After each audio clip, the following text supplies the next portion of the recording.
Hello and welcome to the last First Chapter Friday of this school year. This week's book is Everything Sad is Untrue, a True Story by Daniel Nayeri. This is in the fiction section, but it is somewhat a memoir, so this is written about the childhood of the author. Daniel is our main character. He is a refugee from Iran who ends up, after going through numerous different countries, ends up in Oklahoma City, in a suburb of Oklahoma City, where I used to live, actually.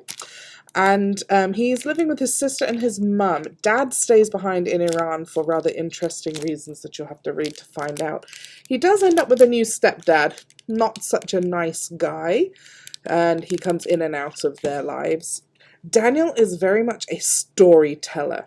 He loves to regale children and adults with stories from his Iranian culture and his past and his family stories, and that's not always met with comfort or understanding by the new kids from Oklahoma that he's in school with. He's trying to find a way to fit in 21st century Oklahoma when he doesn't really fit in because of his refugee status. This book touches on so many topics: folk tales, legends, family, divorce, immigration, relationship with siblings, crime. It's funny, it's tragic, it's drama, it's all kinds in here. It's a bit of a longer book, but it's an easy read and worth your time. And it has won so many awards and accolades. If you get one book from the library this year, try this one. All Persians are liars and lying is a sin. That's what the kids in Mrs. Miller's class think. But I'm the only Persian they've ever met, so I don't know where they got that idea.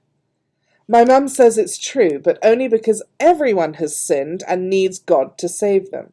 My dad says it isn't. Persians aren't liars. They're poets, which is worse. Poets don't even know when they're lying. They're just trying to remember their dreams. They're trying to remember 6,000 years of history and all the versions of all the stories ever told.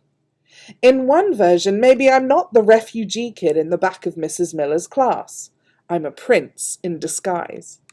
If you catch me, I will say what they say in the 1001 Nights. Let me go and I will tell you a tale passing strange. That's how they all begin. With a promise, if you listen, I'll tell you a story. We can know and be known to each other, and then we're not enemies anymore. I'm not making this up. This is a rule that even genies follow. In the 1001 Nights, Scheherazade, the rememberer of all the world's dreams, told stories every night to the king so he would spare her life.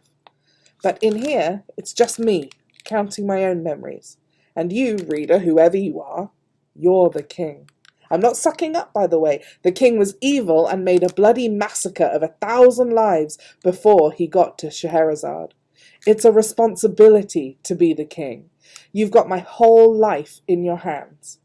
And I'm just warning you that if I'm going to be honest, I have to begin with the story of my Baba Haji, even if the blood might shock you. But don't worry, dear reader and Mrs. Miller.